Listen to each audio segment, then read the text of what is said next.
tes. Assalamualaikum warahmatullahi wabarakatuh. Bismillahirrahmanirrahim. Alhamdulillahi rabbil alamin. Wassalatu wassalamu ala asyrafil anbiya'i wal mursalin wa ala alihi wa sahbihi ajma'in. Subhanal malikil quddus, subhanal malikil quddus, subhanal malikil quddus. Allahumma innaka afuun tuhibbul afwa fa'fu anna. Terima kasih yang dimuliakan Al-Fadhil Tuan Pengacara Majlis. Yang saya hormati para pegawai ahli jawatankuasa Masjid Al-Ihsan Bandar Kinara, tuan-tuan guru, para alim ulama, para habaib, muslimin muslimat, hadirin hadirat, tuan-tuan puan-puan, moga-moga dirahmati Allah sekalian. Syukur kehadrat ilahi dengan izin dan ketentuannya, dapat sekali lagi saya menyampaikan syarahan di Masjid Al-Ihsan ini.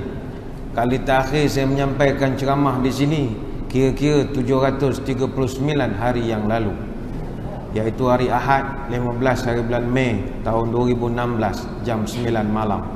Maknanya sudah 2 tahun 9 hari bersempena dengan Karnival Masjid Al-Ihsan tahun 2016. Dan saya yakin tuan-tuan pun tak ingat dah apa saya ceramahkan ketika itu. Tajuk pasal infak ketika itu. Hadirin hadirat sekalian, malam ini kesempatan ringkas pertemuan kita. InsyaAllah tidak jangka panjang. Sebelum 10.45 kita akan berhenti. Bulan Ramadan sedang bertandang. Semua yang beriman kini diundang membaca zikir Al-Quran berkumandang. Lailatul Qadar marilah dihadang. Sudah selesai Ramadan ke-8. Berbahagia rasa mengiringi harapan. Rahmat ilahi ada di depan, beriring doa dalam ratapan. Ramadan bulan penuh berahmat, ambillah ia sekuat-kuat dapat, agar kelak menjadi kuat, terlepas goda syaitan yang laknat. Ramadan yang sedang kita lalui sekarang ini, kita syukur kehadrat Allah masih lagi diberi kesempatan melakukan banyak ibadah pada bulan ini. Sememangnya Ramadan ini adalah bulan yang sangat power. Ramadan itu sendiri memang power betul. Apakah hebatnya Ramadan ini? Nombor satu, Ramadan ni hebat sebab dia ni raja segala bulan. Bila raja ni dia ada perangai raja. Sebab itu Ramadan ni dia datang pun macam raja. Dia tak macam Zulkaidah, Zulhijjah, datang pun kadang tak perasan pun. Tapi Ramadan ni very prominent. Dia turun saja 14 mufti, panjat bukit semua. Semua panjat bukit. Tak kira Tan Sri, Datuk Seri ke apa, Jusasi, Jusabi, semua panjat bukit. Kuala Lumpur tak ada bukit, panjat Menara Kuala Lumpur. Bapaklah tinggi 420 meter. Gayat orang tua tu sampai ke atas. Sebab nak menengok kedatangan anak bulan. Lepas dapat pula bila nak tentukan puasa, tak boleh pula isytihar suka-suka hati. Perlu diisytiharkan mengikut saluran yang sesuai. Siapa yang layak mengisytiharkan Ramadan? Bukan Pang Cheng Pei, Buletin Utama, TV3, tak boleh. Yang hanya boleh isytiharkan Ramadan, the keeper of the ruler seal, penyimpan maha besar raja-raja. Sebab dia raja, hak mengisytihar dia pun raja juga. Syed Daniel bin Syed Ahmad Tan Sri, dia akan isytihar selepas mendapat perkenan daripada majlis raja-raja. Kita nak bubar parlimen, perkenan yang Tuan Agong saja. Tapi nak menyambut satu Ramadan, 9 raja kena berpakat. Sebab apa? Malaysia ni kita tak pernah sepakat bab agama. Takkan pernah sepakat. Ustaz je penat ceramah, marilah bersatu. Tak, bersatu ni idea saja. Dari segi bersatu betul susah. Terutama dalam pentadbiran agama. Kerana kita ni, agama adalah state matter dalam perlembagaan. Dia adalah hak prerogatif negeri-negeri. Artinya tak ada orang boleh ajar apa yang negeri perlu buat. Hatta JAKIM sekalipun federal, dia tak boleh beritahu Selangor apa Selangor kena buat. Tak boleh. Dia tak boleh ajar Johor apa Johor perlu buat. Agama semua dia ada raja, dia ada ketua agama dia. Sebab itu kalau kita tengok di negeri-negeri, mana pernah bersatu? Ambil contoh zakat fitrah, sama. Mana sama? Padahal apa salah buat standard? Tak boleh, negeri kan. Macam Selangor RM7. Saya ingat seluruh negara lah RM7. Tetapi Melaka tak tahu RM7. Melaka letak berapa ringgit? RM6.7. Apa salah 3% genap lagi RM7? Tak boleh, negeri aku punya suka nak letak berapa. Dan tak ada orang boleh petikai pun. Hak dia. Sama je Negeri Sembilan.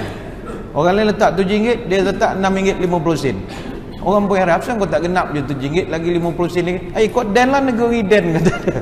Dan punya suka lah, apa masalah negeri dia, dia punya suka. Sama juga contoh lain, mas kahwin. Mana pernah sama? Tuan-tuan Kinara duduk Selangor, daerah Petaling. Selangor paling mahal sekali mas kahwin, RM300.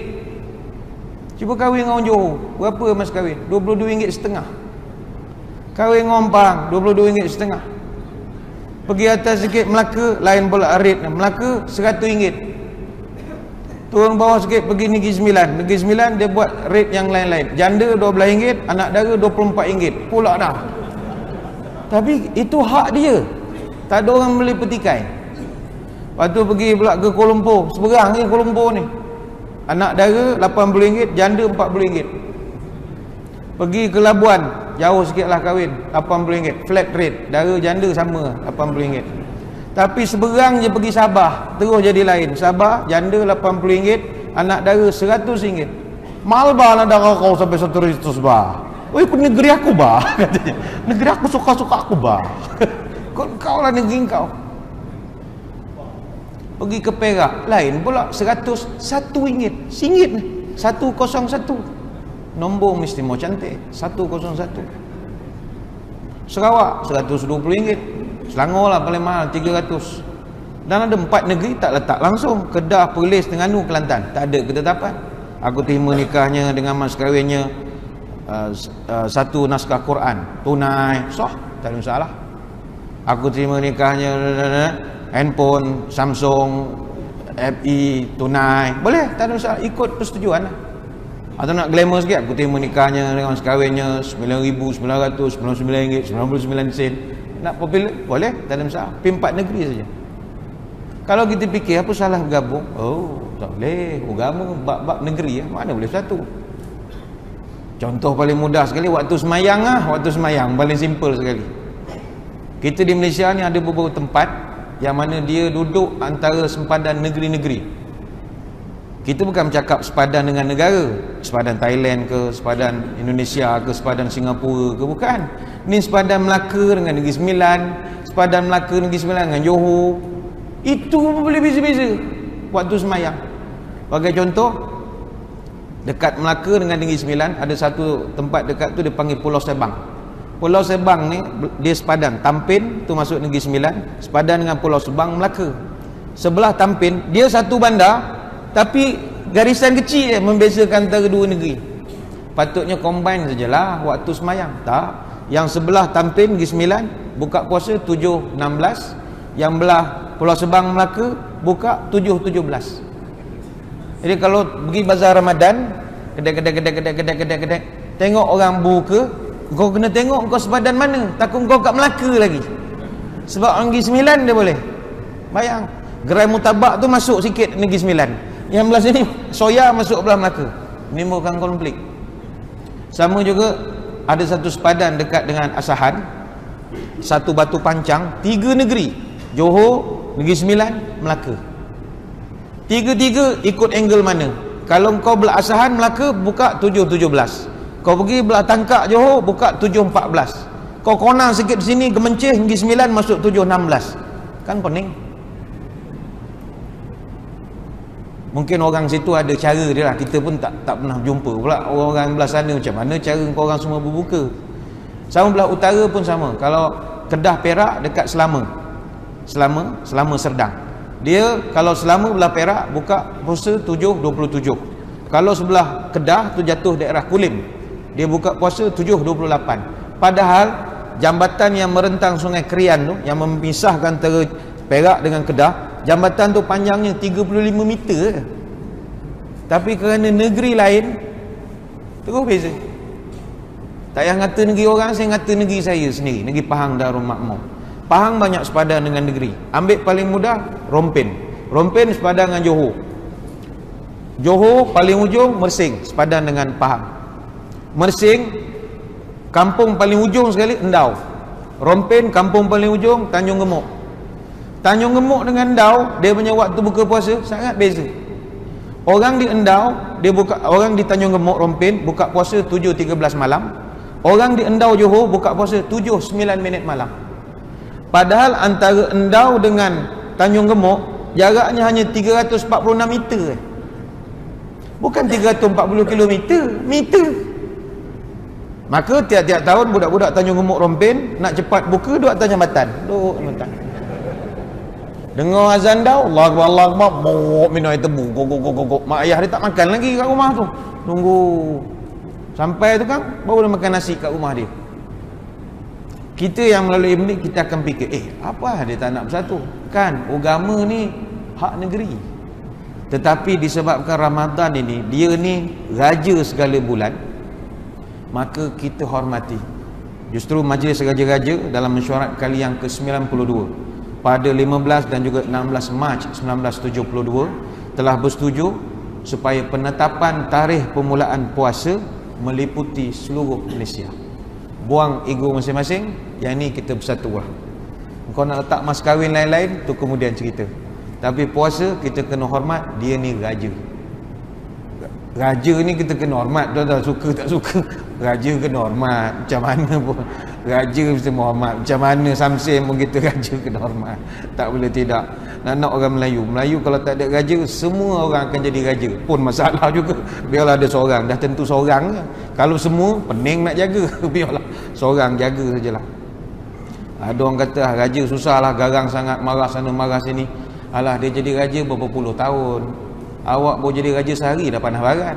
Baru jadi raja sehari, baru bersanding pakai spek, orang kipas lambat. Oi, dah baru kipas sikit Ini pula berpuluh tahun jadi raja. Tak payahlah berkelahi. Raja bulan namanya Ramadan. Itu yang pertama, powernya Ramadan ni.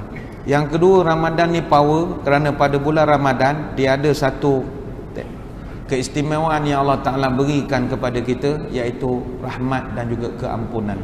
Tuan-tuan, secara jujur kalau kita bincang pada malam ini kita berpuasa, melakukan tarawih, beribadat sepanjang Ramadan, apa niat utama tuan-tuan? Kalau niat utama kita adalah nak mencari pahala, maka kata Imam An-Nawawi, orang yang beribadat hanya kerana nak fikir pahala, nak dapat balasan syurga, ini adalah amalan orang-orang level saudagar, business people. Mereka fikir untung rugi. Kalau aku buat, apa aku dapat? Kalau aku tinggalkan, apa yang aku rugi? Kalau aku tak datang tarawih malam ni macam mana? Kalau aku datang pula macam mana?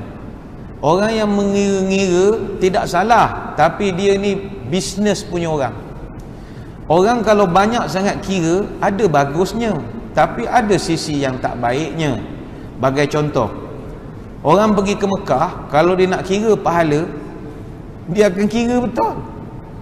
Dia pun kira, timbang-timbang, aku nak pergi umrah minggu depan, pergi umrah.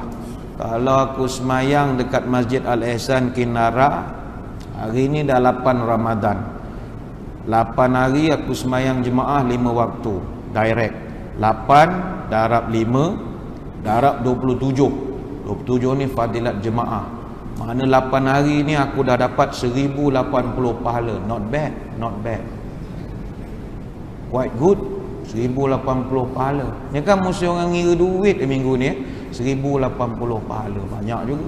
Dia pun kira, kalau aku pergi Madinah transit 8 hari ziarah, berapa pahala? Dia pun kira, 8 hari aku duduk sana, darab 5 darab 27 fadilat jemaah, darab 1000. Wah, 1000 fadilat Madinah. Tontang air semen 1,80,000. Jutawan aku duduk Madinah. Ini sudah bagus. Kalau pergi Mekah apa macam? Mekah itu ustaz bagi tahu satu amalan 100,000. Wow. Mana kalau aku puasa sehari sama puasa 100,000 hari. Kalau aku semayang fardu, dia pun ambil kalkulator, tap. Wah, ini dah macam satu waktu macam aku semayang sampai umur 55 tahun. Wow, dia pun kira, dia kira wow dia je. Orang macam ni lah, kalau dia berkira, orang macam ni lah yang kita selalu tengok. Masa dia di Mekah, hari-hari pergi Masjidil Haram, balik ke Malaysia, haram pergi masjid. Apa sebab? Dia mengira. Haji tak pergi masjid ke? Saya ni ustaz, saya pergi haji tahun lepas, YMDB punya haji 52 hari. Kapal terbengkalai apa, dia delay lambat balik. Biasa 44 52 tahun lepas. Jadi saya duduk Mekah ustaz 40 hari ustaz. Hari-hari sembahyang Majlis Haram. Tuan ustaz bayangkanlah satu waktu 100,000, saya duduk 40 hari. Saya ni balik Malaysia, kalau saya meninggal minggu depan, Tuhan hutang pula dengan saya. Dia kira macam tu. Salah tak kira pahala? Tak salah. Sebab kalau dalam Ramadan ada hadis-hadis yang terkenal yang selalu kita dengar ustaz-ustaz baca, siapa yang menempuh atau mendirikan atau beribadah di bulan Ramadan imanan wahtisaban. Imanan tu dengan iman, ihtisab ni dari perkataan hisab. Hisab ni bukan sedut, hisab sedut tu. Hisab ni kira. Dia kira aku ni dengar tazkirah ni berapa? Kalau aku dengar 10 minit je berapa markah aku dapat? Kalau aku dengar sampai habis berapa? Kalau aku tunggu sampai mengaji berapa? Dia kira. Pun tak ada masalah. Cuma kata Imam An-Nawawi, ini level orang-orang niaga. Orang niaga je fikir untung rugi ni. Aku ni gini, kalau aku berapa komisen aku dapat ni. Tidak salah, tapi level saudagar. Kata Imam An-Nawawi, orang yang terbaik sekali adalah orang yang melakukan ibadat di bulan ini, dia harap dua perkara. Pertama, nak mengharapkan keampunan. Yang kedua, rahmat kasih sayang Allah. Tu je dia minta. Soal Tuhan nak bagi pahala, terserah. Sebab kan dalam bulan Ramadan Tuhan rahsiakan berapa pahala. Bulan biasa aku bagi 10 sampai 700. Kecuali puasa, aku akan berikan sendiri markah. Berapa jumlah? Tuhan tak sebut berapa. Tak sebut pun. Sebab ada orang dia nak dididik, jangan ibadat kerana nak mendapat sesuatu. Nak mendapat rahmat dan pengampunan Allah. Ayam denak si ayam hutan, bertelur sebiji dimakan musang. Rahmat Allah bagaikan lautan, penyejuk hati jiwa nan gersang. Hidup kita ini yang paling kita nak rahmat, kasih sayang. Rahmat mana kasih sayang dan juga keampunan Allah. Pahala kita nak, tapi pahala ni bukan jaminan masuk surga. Itu kena ingat ya. Pahala bukannya jaminan masuk surga. Pahala ni adalah jaminan kehidupan selesa di akhirat. Macam tuan-tuan nak pergi Singapura, bawa duit ringgit tak laku. Pergi Singapura kena tukar duit Singapura dolar. Walaupun setakat pergi Woodland je. Alah Woodland je ustaz, bukan pergi Changi, pergi Tampines, pergi Woodland dekat dengan JB je. Tak boleh. Masuk tempat orang kena pakai duit dia, sen dolar, walaupun beli putu piring saja. Pergi ke Batam, Pekanbaru, Indonesia, pergi Riau, pergi Jakarta, ringgit tak boleh pakai, pakai rupiah. Pergi Thailand pakai baht. Pergi Mekah, Madinah pakai riyal. Pergi Mesir pakai genih. Pergi ke London pakai pound sterling. Pergi Paris, Amsterdam, pergi Milan, pergi Italy pakai euro. Pergi Amerika pakai US dollar. Pergi akhirat pakai pahala. Pahala tu mata wang untuk berurus niaga. Urus niaga apa? Ganti rugi. Berapa banyak kita kena ganti rugi. Damage yang kita buat di dunia semua kena bayar. Yang kita lempang orang, tumbuk orang, ragging kat serama tu semua kena bayar. Bayar kat akhirat esok. Sedap sangat pukul budak terketan satu dulu baik minta maaf cepat-cepat. Kena dia tuntut ganti rugi, jenuh kita membayarnya. Lepas itu mulut kena jaga, tangan kena jaga. Semua orang buat kita buat zalim, dia akan minta balasan. Kan hadisnya panjang ya. Atadruna manil muflis, panjang lah. Tahukah kamu siapa orang muflis? Orang muflis ni nanti kata Nabi bawa pahala depan Allah, susun atas meja. Oh, dia pun confident masuk surga lah. Pahala haji ada, pahala zakat, pahala ini. Tiba datang seorang demi seorang, seorang demi seorang tuntut bela. Bila tuntut bela, ambil satu akaun, bagi. Datang lagi tuntut, bagi lagi. Akhirnya licin, tak ada pahala. Dalam keadaan itu datang lagi orang minta tuntut bela. Akhirnya laki ni kata, saya dah tak ada pahala dah tuan. Habis macam mana? Malaikat arahkan, kau ambil dosa orang ni, kau pula pikul. Satu kerja pula dah mikul dosa orang pula dah. Hadis tu Nabi cerita. Jadi pahala ni kita gunakan untuk persiapan urus niaga kita. Habis masuk surga pakai apa? Pakai rahmat. Dalam satu hadis Nabi sebut, la yadkhulal jannata ahadun bi amalihi. kamu tidak akan masuk surga sekadar dengan amalan-amalan kamu. Qila, sahabat pun pelik, ya Rasul, wala anta ya Rasulullah, adakah Tuhan juga nanti masuk surga bukan pakai amalan pahala? Wala ana illa an yataghammadani Allahu bi rahmatihi, saya pun sama, saya pun nanti masuk surga hanya kerana belas ihsan kasih sayang Tuhan saja. Hadis Bukhari Muslim. Maka macam mana nak mendapatkan rahmat dan keampunan Allah? Inilah bulan dia, bulan Ramadan. Dibuka seluas-luasnya pintu untuk kita mendapat rahmat dan keampunan. Sebab itu dalam Quran perkataan Ar-Rahman Allah ulang 57 kali. Perkataan Ar-Rahim Allah ulang 95 kali. Perkataan rahmat saja Tuhan ulang 70 kali. Apa sebab? Tuhan suruh minta rahmat daripada dia dan juga keampunan. Soalnya malam ni, macam mana kita nak tahu kita ni golongan yang telah pun mendapat rahmat keampunan daripada Allah? Senang saja. Indikatornya, buka Al-Quran surah Ali Imran ayat 133 sampai 135. Mana yang sempat kita cerita, tak sempat baca jelas sendiri. Benda tu ada dalam Quran. 6 ciri-ciri puasawan yang meraih rahmat dan maghfirah daripada Allah. Allah Ta'ala sebutkan dalam Quran, wasari'u ila maghfiratin min rabbikum wa jannatin arduhas samawati wal ardu u'iddat lil muttaqin. Dia ada beberapa ciri. Nombor 1 sekali Tuhan sebut, ciri orang yang boleh mendapat rahmat pengampunan daripada aku, yang menempuh puasa Ramadan ini, nombor 1 orang takwa. Tu tak ada kompromi. Takwa.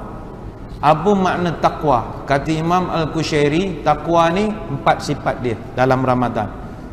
Qaf waw ya, takwa. Pertama, tawaduk.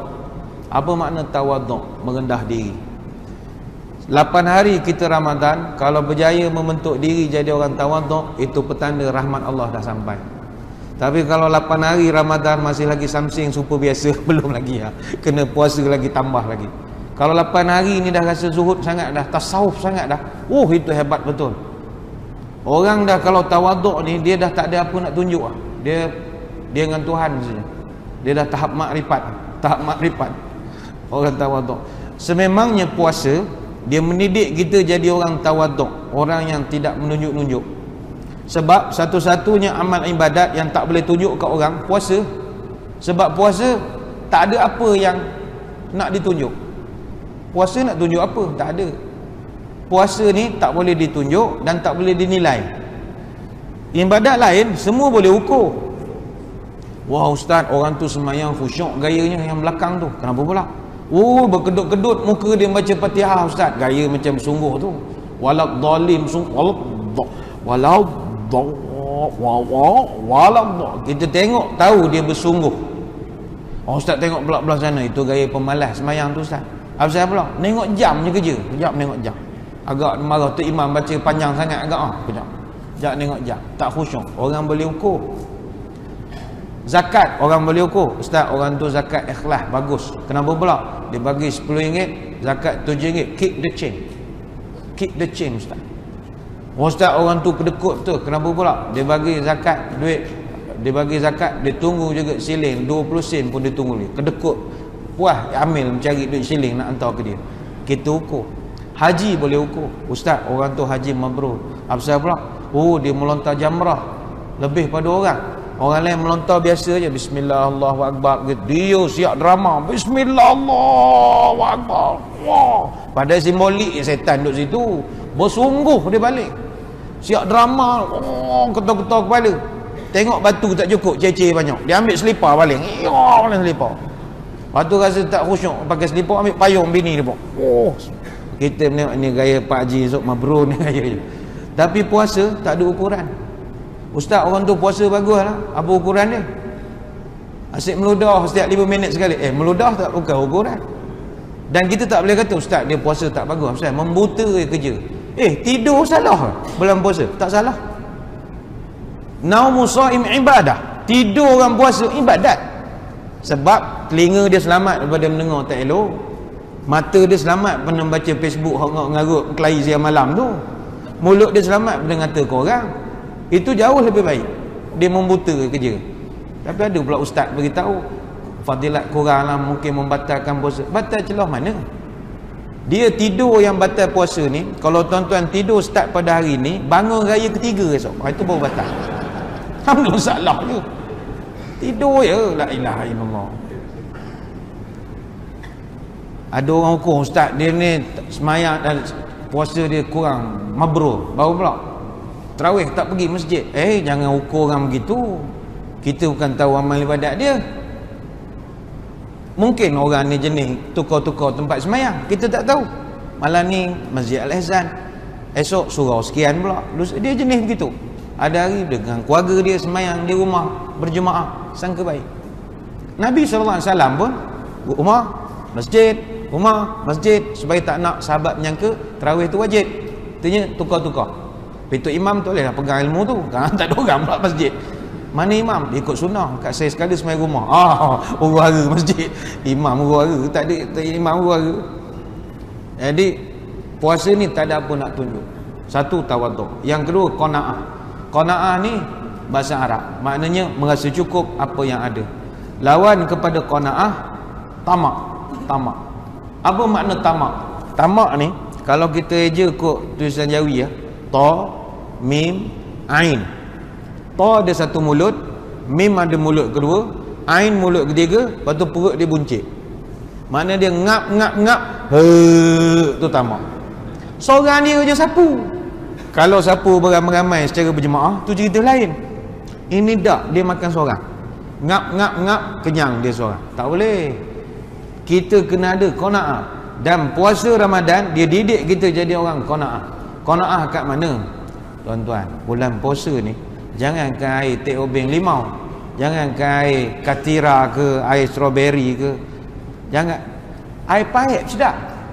Air pahit tu sedap, mengiurkan. Kalau waktu siang lah, sekarang tak ada ah.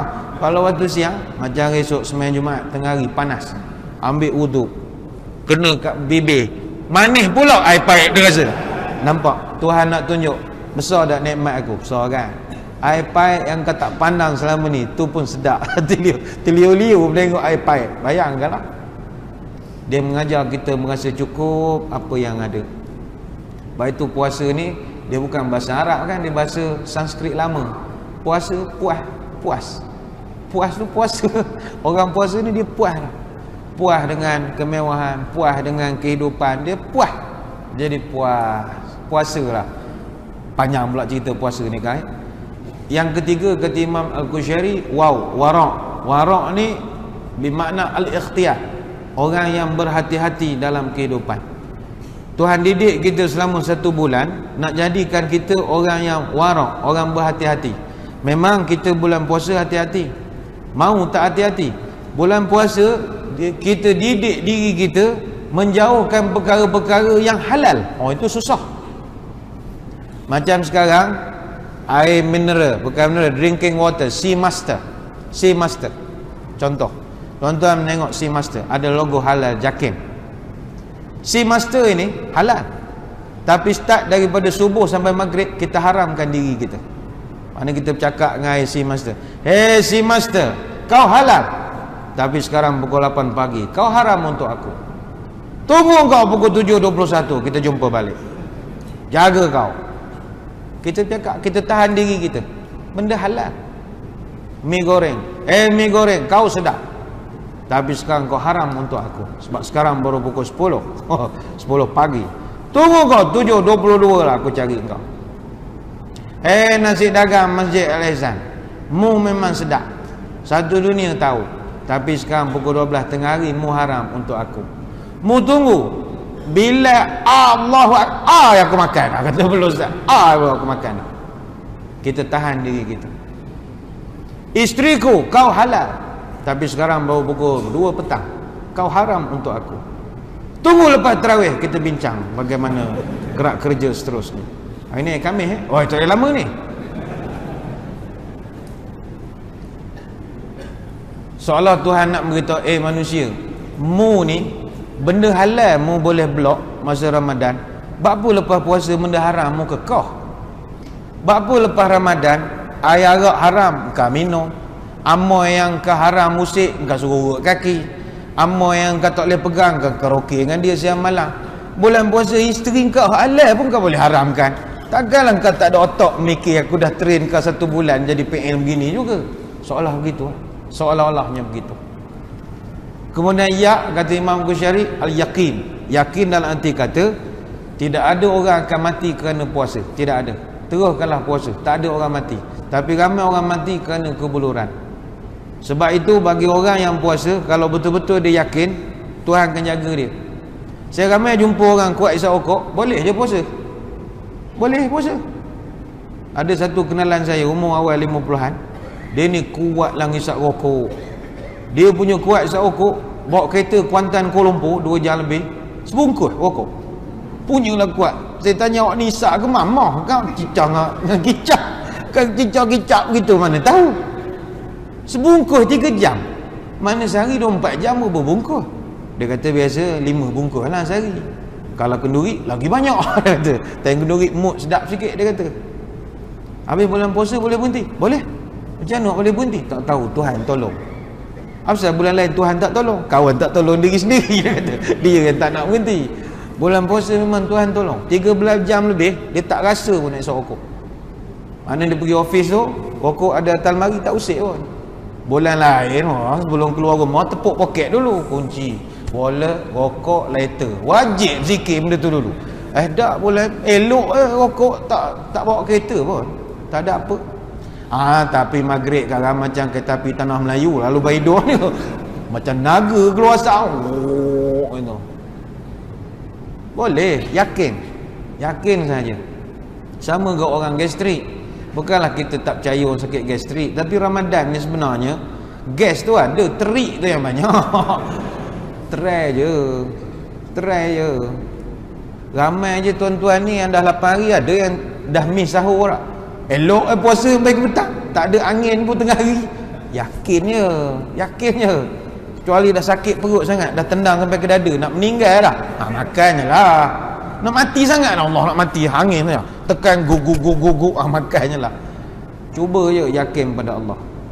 Itu yang pertama, takwa. Yang kedua surah Ali Imran, Allah Taala sebut allazina yunfiquna fis sarai wat dharra.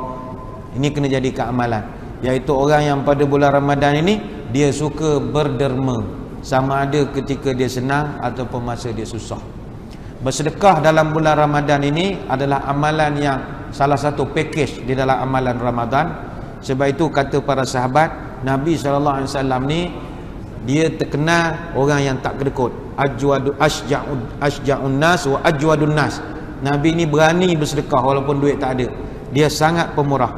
Tapi kata Ibnu Abbas radhiyallahu anhu, bila tiba bulan Ramadan, dia punya laju bersedekah kana ajwadu bil khair min rihil mursalah. Hadis Bukhari. Dia punya laju lebih laju daripada angin bertiup lagi. Cepat dia nak bersedekah. Orang lain tak sempat, dia buat dulu. Kenapakah sangat digalakkan bersedekah di bulan Ramadan?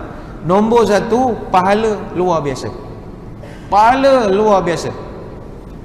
Ada hadis kursi sebut kullu hasanatin bi asyri amsalha ila 700 dha'fin illa siyam fa innahu li wa ana ajzi bih. Setiap amalan kalau buat antara 10 sampai 700 kecuali puasa, aku sendiri yang bayar. Sebagai ulama mengatakan bukan sekadar puasa, apa saja amalan dalam bulan puasa dia punya pahala besar. Ada yang tolong buat kira-kira.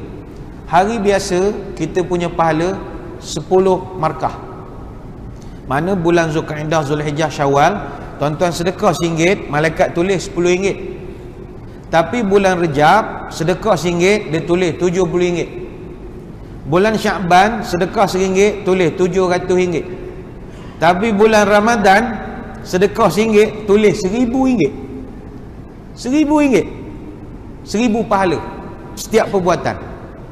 Sebab itu elok kita ubah budaya angpau duit raya. Jangan beri Syawal, beri pada Ramadan. Mana 2 hari lagi nak raya, sehari sebelum nak raya, panggilkan titah mengadap anak-anak saudara kita datang ke rumah. Yang tak dahaka lah, yang dahaka bila lantaknya. Mana yang tak dahaka datang mengadap. Tak nak datang, sudah.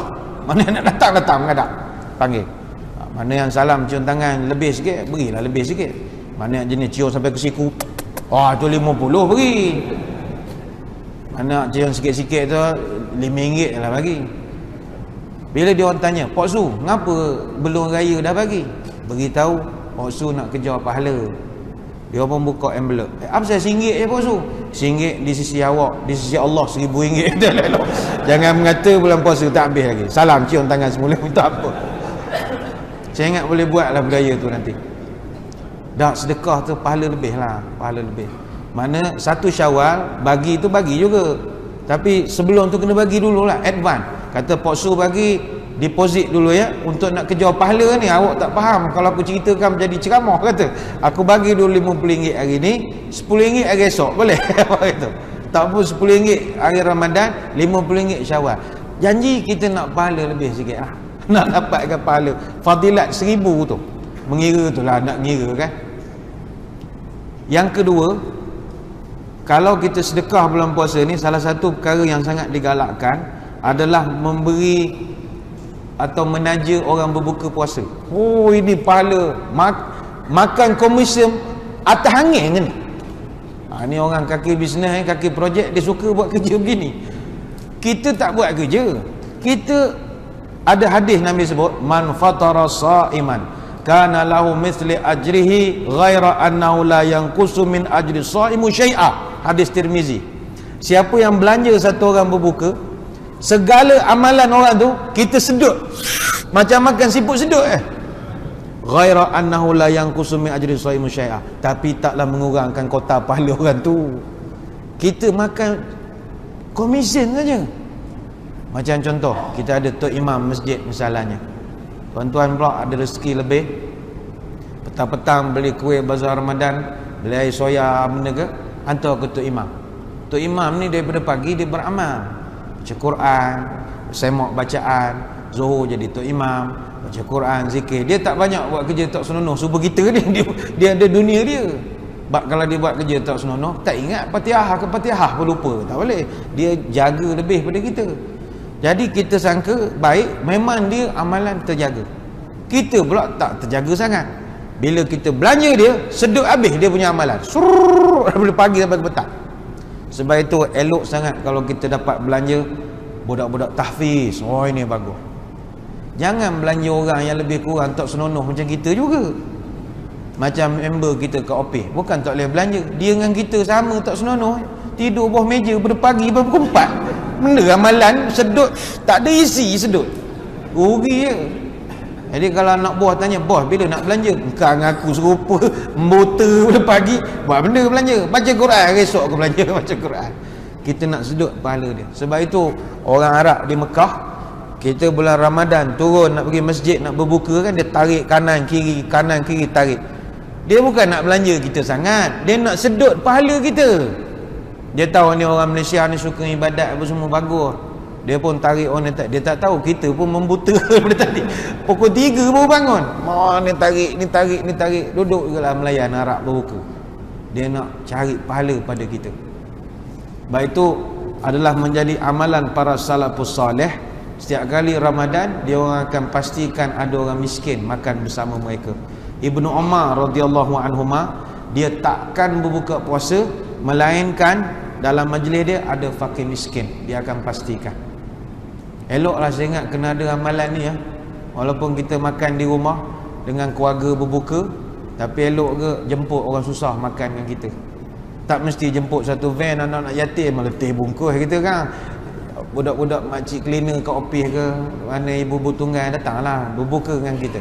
Besar pahala dia. Tapi kepada tuan-tuan, kalau nak bawa orang berbuka buat puasa di rumah, pastikan bincang dulu dengan isteri ya. Kadang isteri marah, bawa balik orang entah mana-mana jumpa dan bawa balik mana jumpa, tak boleh lah begitu. Sebab dia nak prepare, kadang tak maklum awal macam mana dia nak standby, nak masak apa semua. Kita lah tinggal berdua, dia masak nasi 2 pot je, makan cara orang sakit, orang tua-tua. Tiba suami rajin, jumpa mana Bangladesh kat bazar Ramadan, dia bawa balik 5 orang ke rumah. Benda makan adanya. Isteri nak marah tengah puasa, bolah roti gardenia, munjul Bangladesh boleh makan roti. Hari esok bawa lagi Nepal, mana jumpa pula 5 orang. Isteri dah start nak berbulu dah ni. Hari ketiga dia jumpa jemaah tabligh Indonesia, mana 5 orang bawa balik. Isteri tak boleh tahan. Tengah 7.21 azan, tutup lampu blackout. Dia pergi kat suami, tarik telinga. Bang, lain kali nak bawa tamu, bukan saya marah, boleh, bagus. Tapi bincanglah, saya boleh masak. Malu saya macam ni. Takkan hari nak bagi buah kurma ke orang. Macam tak ada orang perempuan di rumah ni. Malu saya macam ni. Dia tarik telinga suami dia. Sekali keluar suara, aku tetamu lah. Salah telinga pun. Dia tarik telinga Indonesia ke pun. Cerita lah. Begitu juga ada satu orang tabi'in, Ibn Shihab Al-Zuhri. Ibn Shihab ni, dia ni tabi'in junior. Dia tabi'in ada beberapa level. Kalau tabi'in yang senior macam Urwah bin Zubair, Sa'id bin Musayyib tu yang senior. Kalau macam Ibn Shihab Az-Zuhri ni level bawah.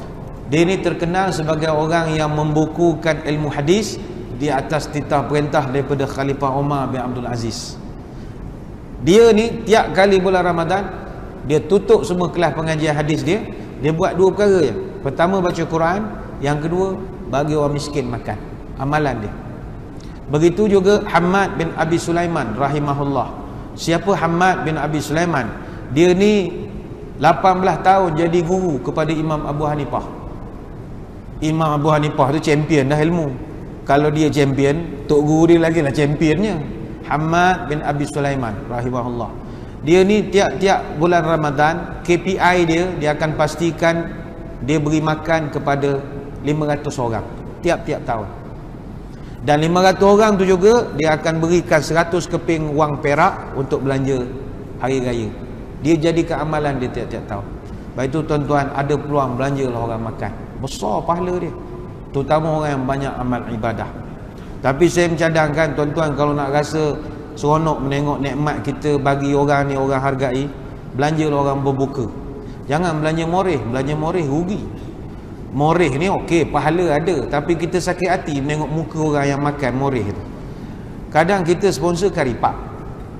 Kalau sponsor karipak masa berbuka, orang makan tu kita nampak dia bersyukur. Kita sebab tengok dia makan.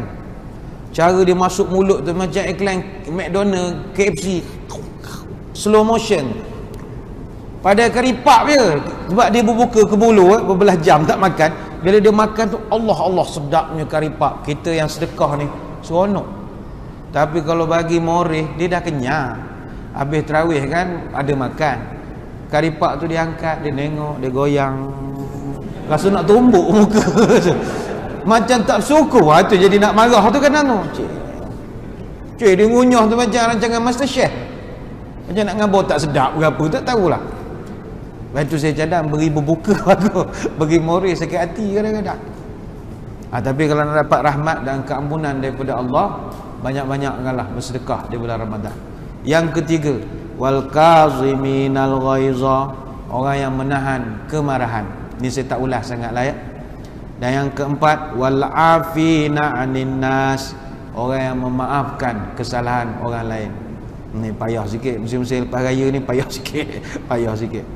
Walladzina idza fa'alu fahishatan aw zalamu anfusahum dzakarullah fastaghfiru lidzunubihim. Yang kelima kata Allah, orang yang dapat rahmat dan pengampunan aku bulan Ramadan, bila dia buat kesilapan, dia segera ingat Allah dan terus minta maaf. Itu Tuhan nak. Macam kita duduk Malaysia ya. Kita duduk Malaysia ni berbilang kaum, berbilang agama. Sebab itu puasa ni al-imsak bermakna puasa ni makna al-imsak. Imsak ni maknanya menahan. Puasa ni menahan, bukan membuang. Menahan.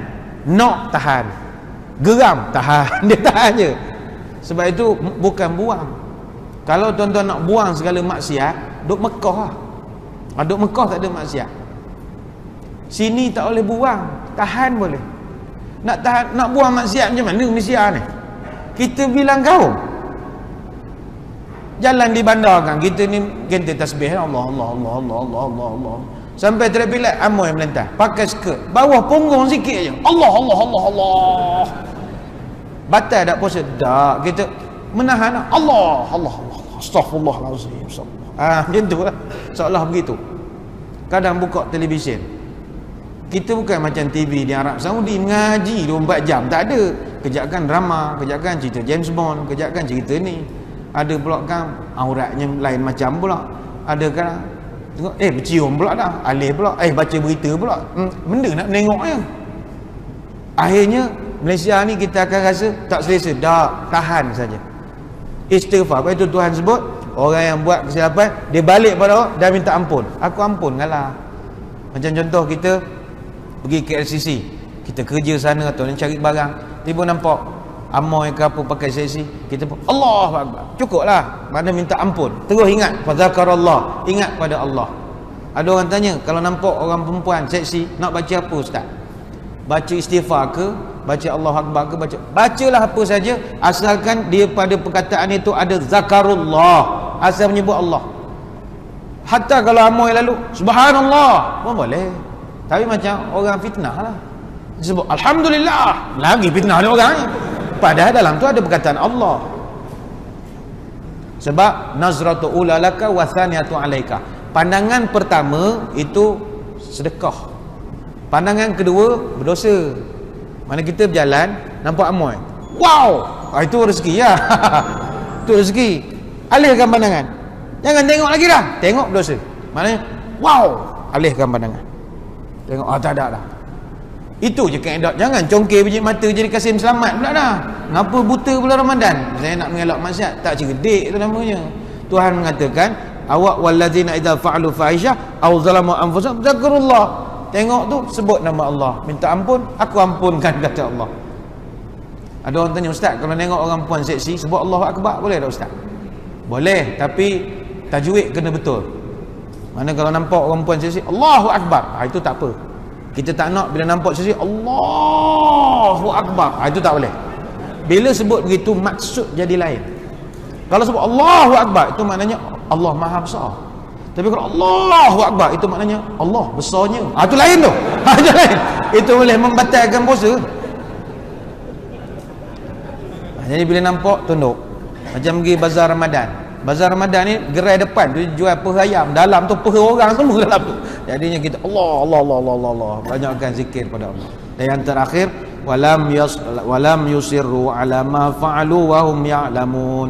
Orang yang kalau dia ada perangai tak senonoh, dia tak teruskan di bulan Ramadan ini. Mana dia kaki karaoke misalnya, dia memang champion lah karaoke. Ramadan ni dia stop sekejap. Dia tak teruskan. Masalah Syawal sambung balik tu cerita lain. Dia hormat. Dia champion main snooker misalnya. Tapi Ramadan ni dia stop main snooker lah. Datang masjid sembahyang. Orang-orang macam inilah yang berhak dan layak mendapat rahmat dan juga keampunan daripada Allah Subhanahu Wa Taala. Sebenarnya banyak kita nak terangkan, tapi saya kira masa tak mengizinkan. Dan tuan-tuan pun ada beberapa agenda kita di peringkat masjid selepas pada ini. Buat akhirnya saya mengucapkan ribuan terima kasih di atas undangan dan juga perhatian yang diberikan. Mohon maaf sebarang kekurangan. Moga-moga kita dapat bertemu pada lain-lain kesempatan. Moga-moga Ramadan yang kita lalui ini Allah Ta'ala akan betul-betul mendidik dan mencanai jiwa kita menjadi orang-orang yang bertakwa, mudah-mudahan. Saya kira sekadar itu. Sebelum pisah, kita tutup pertemuan kita dengan sedikit doa. Moga-moga majlis kita diberkati ilahi. A'udzubillahi minasyaitonir rajim. Bismillahirrahmanirrahim. Allahumma aftah lana qulubana fi talabil ilmi warzuqna ikhlasa fihi wal amalu bihi wan nashru bihi hatta ya'tina al yaqin. Rabbi zidna ilma wa wasi' fi rizqina wa barik lana fima razaqtana waj'alna mahbuban fi qulubi ibadika wa azizan fi uyunihim. Allahumma inna nas'aluka ridhaka wal jannah wa na'udzubika min sakhatika wan nar. Allahumma innaka 'afuwun karimun tuhibbul 'afwa fa'fu 'anna. Wa sallallahu ala sayyidina Muhammadin wa ala alihi wa sahbihi wa baraka wasallam walhamdulillahi rabbil alamin.